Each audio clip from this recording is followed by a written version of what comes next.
This is News 24. I'm Erin Bates. We've got little time before Mandela Day on Monday, the 18th of July, and I'm sitting down with Ryan Stramrood, who is an ice swimmer. Correct. So what does that mean, Ryan? Well, I suppose the literal, I swim in icy water. I'm actually an extreme adventure swimmer, and one of the disciplines is the ice water. It's the toughest of them for sure.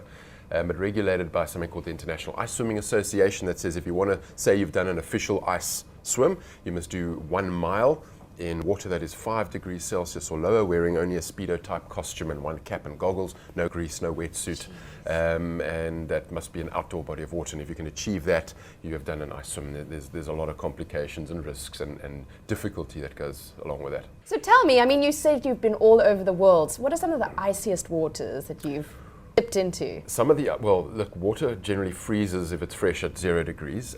If it's salt water, it goes below 0, I think down to about -2. I've swum in Antarctica. I did a full official mile in -1 degrees, which kept me in the water for 32 minutes, just in a Speedo costume and cap. Oh. It was extremely difficult.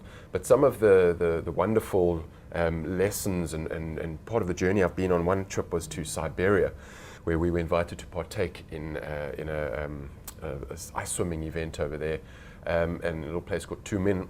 And Rambok Kai, Kyron Polferman and I, off we went to Siberia, and the air temperature turned out to be -33 degrees Celsius.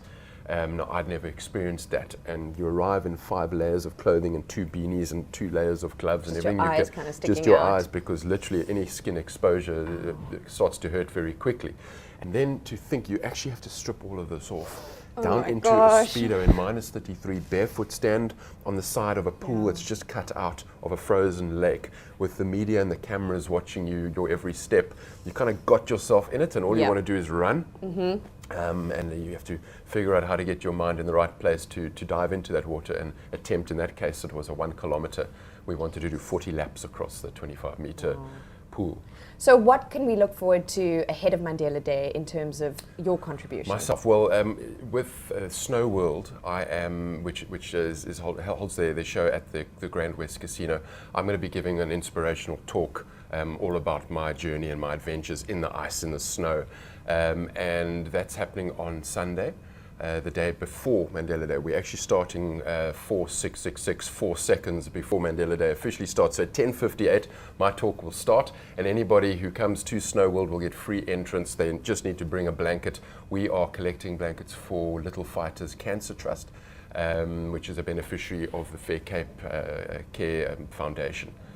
Okay, so little fighters there needing blankets while they're busy recovering from cancer, and it's quite appropriate because I guess you have to have quite a fighting spirit when you're in those icy waters. Indeed, and you know, for Mandela Day, Mandela was obviously about a lot more, but children were absolutely massive in his lives. And if you look at the Little Fighters Cancer Foundation, it is phenomenal. You got these kids who have cancer, and it is absolutely heartbreaking. Someone who has a son, a 4-year-old son, who's healthy and happy, to think of him being sick is just breaks my heart. I'm so happy to be able to give back, especially disadvantaged kids who have the disease as well. So those icy tales, let's give people a little bit of a teaser to try and sort of entreat them and bait them into coming to your talk. Well, so I tell a story from how I went literally from sitting on the couch, I'm a complete average Joe, watching TV, loving the remote, getting fat, eating all the wrong things, to changing my life and starting to just get myself fit with no great ambitions,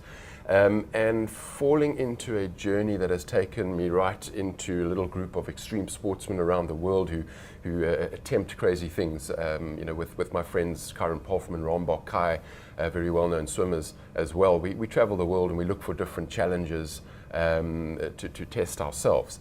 And through that, we've had some unbelievable adventures that have taken us from the Bering Sea, from trying to swim from Russia to the USA, to the crazy Cape Horn, the sailors' graveyard, all the way most recently to Antarctica, where we took on a world first challenge there.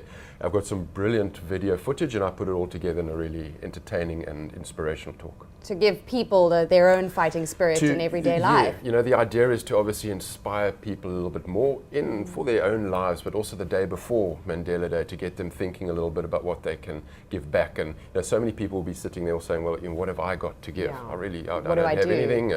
But when you hear the talk and when you actually start thinking about Mandela Day and you start thinking about the little fighters in our case, you'll start to realize just how easy it is for you to give something back. Just something tiny makes a huge difference.